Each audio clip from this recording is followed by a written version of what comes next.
Assalamualaikum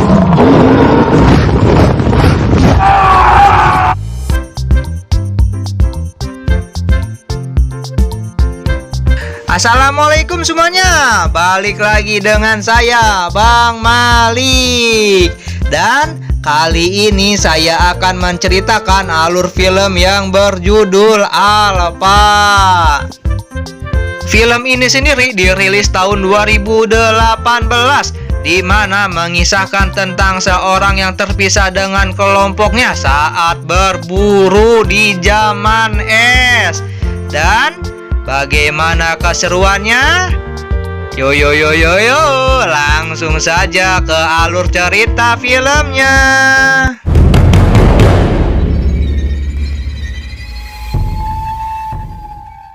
Cerita diawali dengan diperlihatkan sekitar 20.000 tahun yang lalu saat akhir zaman es di Eropa, di mana sekelompok suku sedang memburu bison.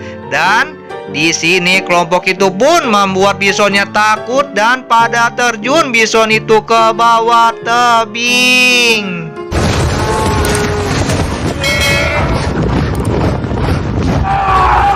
Terlihat salah satu bison yang memilih menyerang dan menyeret seseorang yang bernama Keda, yang merupakan pemeran utama di film ini. Dan di sini Keda pun terjatuh karena terseruduk bison. Setelah Keda terjatuh, si kepala suku yang bernama Tau pun langsung melemparkan tombaknya ke bison. Namun sayangnya bison yang tertusuk tidak memperdulikannya dan kemudian menjatuhkan Keda lagi ke tebing yang sangat jurang. Terlihat 1 minggu sebelum kejadian, Tau dan pasukannya sedang menyeleksi anak-anak muda yang akan ikut berburu. Mereka memberi perintah untuk membuat senjata dengan batu yang dipahat. Hanya 2 orang yang berhasil lolos dan Keda merupakan salah satu orang tersebut. Atau mungkin orang dalam. Kan bapaknya Keda, si Tau itu kan ketua suku. Mereka yang lolos kemudian dipukuli agar fisiknya kuat, atau zaman sekarang di ospek. Dan kini kita diperlihatkan bahwa Keda adalah anak dari kepala suku tersebut. Di sini terlihat ayahnya sangat sayang kepada Keda. Dan malamnya mereka menggelar ritual bersama sebelum berburu besok. Dan sehingga paginya terlihat pasukan yang akan berburu sedang berpamitan dengan keluarganya masing-masing.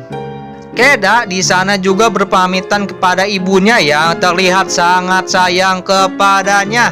Dan kini mereka memulai perjalanan berburunya. Malamnya saat mereka sedang beristirahat, Tau menyuruh anaknya untuk mencoba menyalakan api dengan cara bambu yang digesek.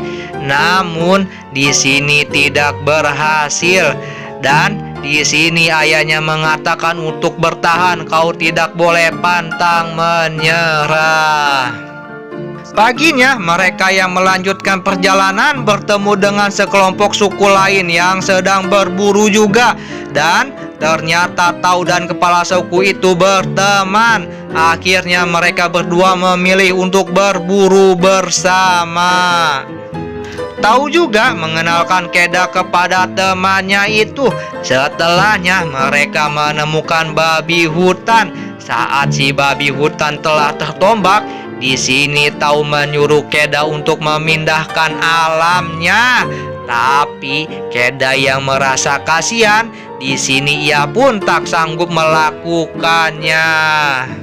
Si ayah pun yang bernama Tau itu pun kecewa. Kemudian berkata hidup hanya untuk orang-orang yang kuat.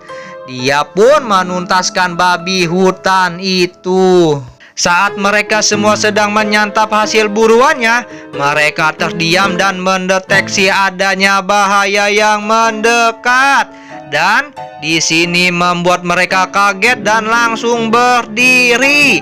Tiba-tiba saja ada sesuatu yang menyerang. Semua orang di sana pun kaget, terutama Keda yang baru pertama kali ikut berburu. Hari berikutnya, setelah mereka selesai melakukan upacara kematian salah satu anggotanya, mereka semua pun kembali melakukan perburuan mencari bison. Mereka yang telah menempuh jalan yang cukup jauh memilih untuk beristirahat di goa. Di sini terlihat Tau sedang memberitahu kepada Keda bahwa di bukit sana ada sekumpulan serigala dan pemimpin serigala itu bernama Alpha. Dia terus menjaga kawanannya di atas yang lain. Sudah pasti dia selalu dalam bahaya. Serigala bukan sembarang serigala nih, bukan serigala GGS ganteng-ganteng. Au! Wow, wow. Menurut Tau, serigala tak dilahirkan sebagai alfa, tapi dia didapatkan itu dengan keberaniannya sendiri dan hatinya. Jadi alfa tuh ketua kelompok atau kawanan gitu, disebut alfa. Setelah itu, ayah Keda juga memberitahu cara mencari petunjuk pulang menggunakan tangannya yang dihadapkan dengan rasi bintang. Wih, keren. Hari berikutnya, ayah Keda yang menemukan kotoran bison pun menjadi lebih semangat mengetahui target mereka sudah dekat. Dan orang-orang di sana kemudian mengoleskan lumpur di wajah dan senjatanya untuk kamuflase. Setelahnya mereka langsung menyerang bison itu, dan di sini kita diperlihatkan di mana awal film ini dimulai.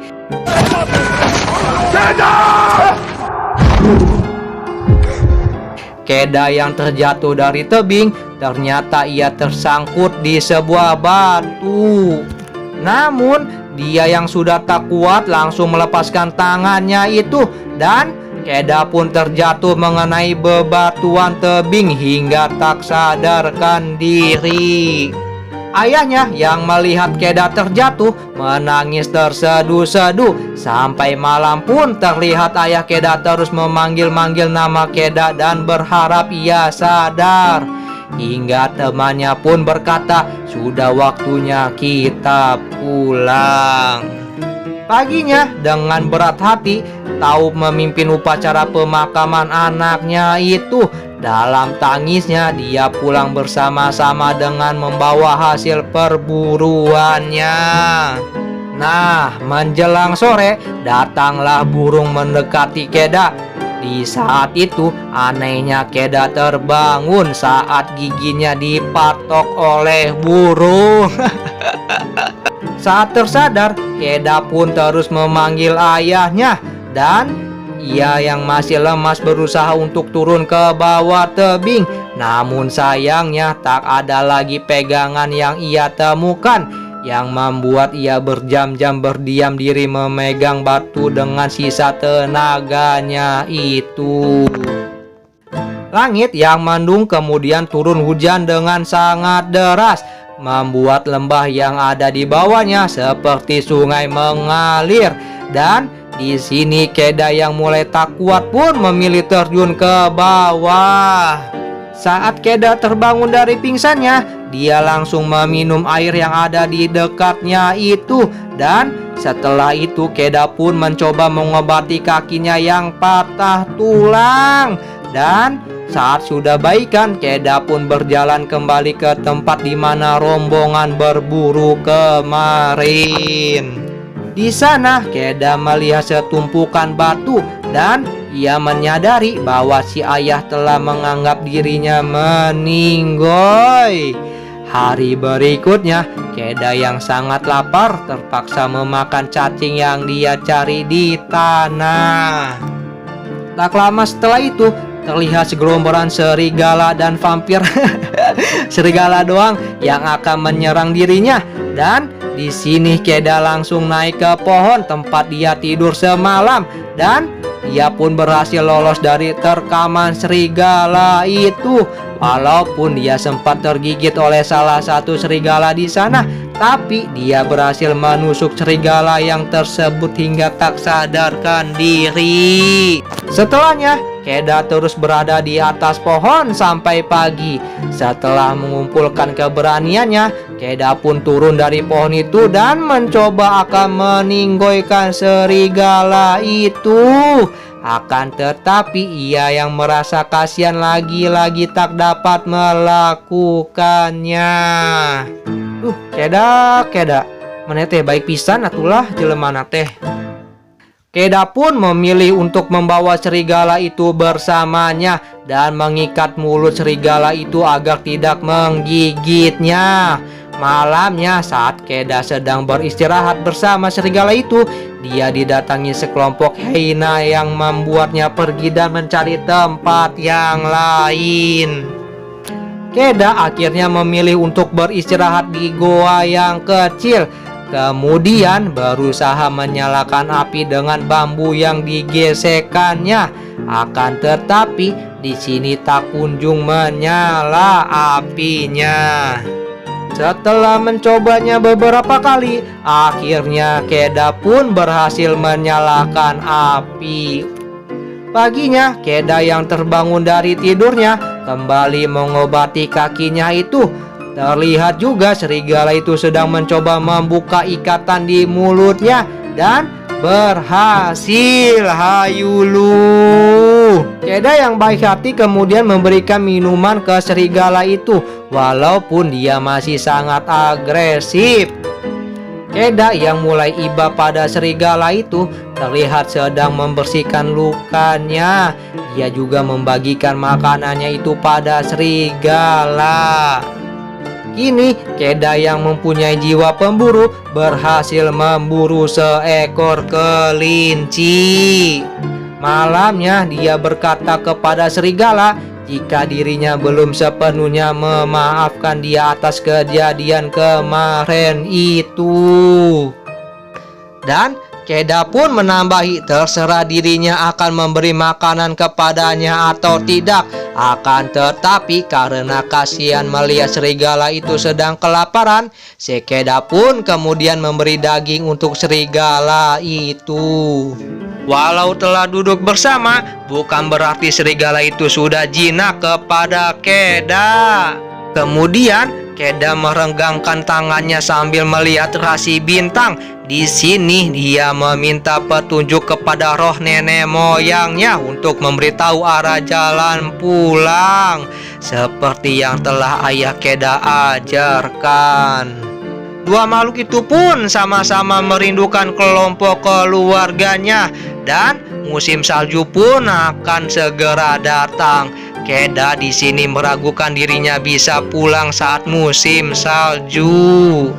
Paginya, Keda yang berencana akan pulang secepatnya. Di sini ia mengucapkan kata pisah kepada serigala itu. Akan tetapi, dia tetap tak mau pergi dari tempat itu, malah terus mengikuti si Keda. Di sini berkali-kali Keda mencoba mengusirnya, akan tetapi tak berhasil juga. Sampai akhirnya Keda mau menerima serigala itu untuk bersama dengannya. Di sini terlihat si serigala yang melihat babi hutan langsung mengejarnya, dan malamnya mereka memilih untuk beristirahat bersama di tengah hutan. Paginya mereka kembali berburu bersama dan alpa si serigala berhasil mendapatkan hewan untuk dimakan mereka malamnya.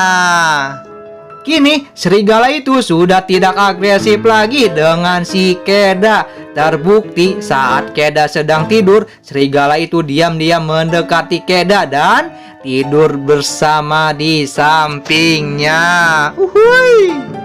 Paginya mereka yang telah akrab memilih mandi bersama. Di sana serigala itu berhasil menangkap ikan untuk mereka santap. Setelahnya mereka melanjutkan perjalanannya kembali. Saat itulah Keda memanggil serigala itu dengan sebutan Alpha. Kini musim salju pun telah datang. Lagi dan lagi mereka berburu bersama untuk mendapatkan makanan. Hingga suatu malam, Alpha yang didatangi sekelompok serigala lainnya mencoba memberitahu kepada teman-temannya itu jika manusia ini baik dan tidak membahayakan. Dengan berat hati, Keda menyuruh Alpha untuk kembali pada keluarganya. Ya, Keda sendiri lagi dah ditinggal. Setelah Alpha pergi, Keda melanjutkan perjalanannya sendiri. Dia terus merasa kedinginan setiap malam. Terlihat dia juga mimpi melihat ibunya berteriak ketika ayahnya berkata, "Keda telah meninggoy." Beberapa hari kemudian pun datang. Badai salju datang melanda tempat itu dan melihat Alpha sedang bersama keluarganya, Keda dengan sangat semangat berlari mendekati mereka. Namun sayangnya es yang ia pijaki retak dan lalu ia terjatuh ke sungai yang ada di bawahnya. Nah, si Alpha yang melihat itu pun langsung menolong si Keda. Semenjak hari itu pula, si Alpha tak lagi meninggalkan Keda sendirian di perjalanannya. Di sini Keda yang sangat kedinginan pun berusaha untuk menyalakan api agar dia merasa hangat dan tidak kedinginan. Setelah agak baikan, Keda melanjutkan perjalanannya kembali ditemani oleh si Alpha. Di perjalanan, Keda sangat senang melihat ada seseorang di samping tenda dan langsung mendekatinya dong. Akan tetapi harapan Keda hilang saat itu juga. Orang itu ternyata telah meninggoy karena kedinginan. Dan Keda kemudian masuk ke dalam tendanya mencari apakah ada makanan yang tersisa. Namun ternyata tidak ada apapun. Jelas hal itu membuat Keda frustasi karena sedang lapar. Dan Keda lalu mengambil senjata panah yang ada di sana, langsung kembali melanjutkan perjalanannya. Kini badai salju pun datang dan membuat perjalanan mereka sangat berat dihadapi. Tak sampai di situ saja ujiannya loh. Di sini terlihat sekelompok hiena sedang melihat mereka dan langsung mengejarnya. Mereka pun kemudian berhasil bersembunyi di dalam goa. Namun bukan berarti mereka telah aman. Di dalam goa mereka didatangi oleh hal yang menyeramkan, lebih menyeramkan dari hiena. Saat akan menyerang Keda, di sini Alpha langsung melawannya. Mereka pun berkelahi dan Keda kemudian memberanikan diri untuk memanah hewan itu hingga meninggoy. Akan tetapi akibat kejadian itu Alpha mendapati luka yang cukup parah sampai ia pincang. Lalu Keda pun mengucapkan terima kasih kepada Alpha karena mau mempertaruhkan hidupnya untuk si Keda. Keda juga mengatakan jika Alpha sudah satu dengannya. Setelahnya, mereka yang tak pantang menyerah kembali melanjutkan perjalanan untuk kesekian kalinya. Di sana, Keda berhasil menemukan setumpuk bebatuan yang pernah ia lewati bersama keluarganya waktu saat berburu. Di sini terlihat fisik Keda yang mulai memburuk, membuat ia batuk darah sampai terjatuh. Setelahnya giliran Alpha yang terjatuh karena kelelahan. Di sini Keda yang tak ingin kehilangan sahabatnya itu memohon kepadanya untuk tetap kuat dan lalu Keda pun menggendong Alpha untuk ikut pulang bersamanya. Dalam tidurnya, lagi dan lagi Keda bermimpi orang tuanya. Setelah mereka pun melanjutkan perjalanannya kembali, akhirnya Keda pun berhasil sampai ke desanya bersama Alpa yang digendongnya. Tentu saja ayah dan ibunya yang melihat langsung memeluknya. Setelahnya Keda dan Alpa pun diobati oleh tabib di sana karena nggak ada puskesmas. Dan saat Alpa diperiksa, ternyata ia sedang mengandung, akan segera melahirkan. Semenjak itulah manusia dan serigala menjadi berteman. Dan film pun selesai. Yo, akhirnya selesai juga ini film. Nantikan alur film berikutnya dari saya, Bang Malik. Alhamdulillah, selesai juga alur film Alfa. Alfa, bukan Alfanya. Nih film rame sih, asli. Jadi menceritakan 20.000 tahun yang lalu. Masih zaman-zaman antum-antum belum lahir tuh. Jadi masih ada mamut, binatang mamut. Terus tadi yang binatang kayak macan, taringnya panjang tuh kan. Masih ada apalagi tuh di hewan-hewan kan. Wih, kayaknya seru gitu ya hidup zaman dulu teh. Nggak ada elektronik, bintang-bintang kelihatan, nggak ada pencemaran udara, pencemaran cahaya kan, lampu-lampu kan kayak pencemaran jatuhnya kan. Wih, kayaknya sejuk gitu. Apa karena ada salju ya? Di sini mah panas, jarang hujan. Padahal mah ya beda beberapa kilo gitu. 5 kilo padahal mah hujan deras. Di sini emang gak hujan, geningan ya. Aduh, parah emang dah. Mana malam-malam teh kipas anginnya nggak nyala. Aduh, Bang Malik. Tapi tetap bersyukur semuanya yang mendengarkan ini. Jangan menyerah dengan kehidupan, kerasnya kehidupan. Oke, seperti biasa Bang Malik mengingatkan jangan lupa makan yang banyak agar bisa bertahan di kehidupan yang tak sesuai dengan harapan kita. Pokoknya mah sama nggak tipes pokoknya mah. Oke, ini pokoknya saran dari Bang Malik mah ya, nonton filmnya langsung, rame asli ini mah. Bang Malik juga nonton berapa kali ya. Rame, soalnya teh enak itu kehidupan zaman dulu tuh. Oke, sekian dari saya, Bang Malik. Nantikan alur film berikutnya. Jangan bosan-bosan, oke? Yo, wassalam.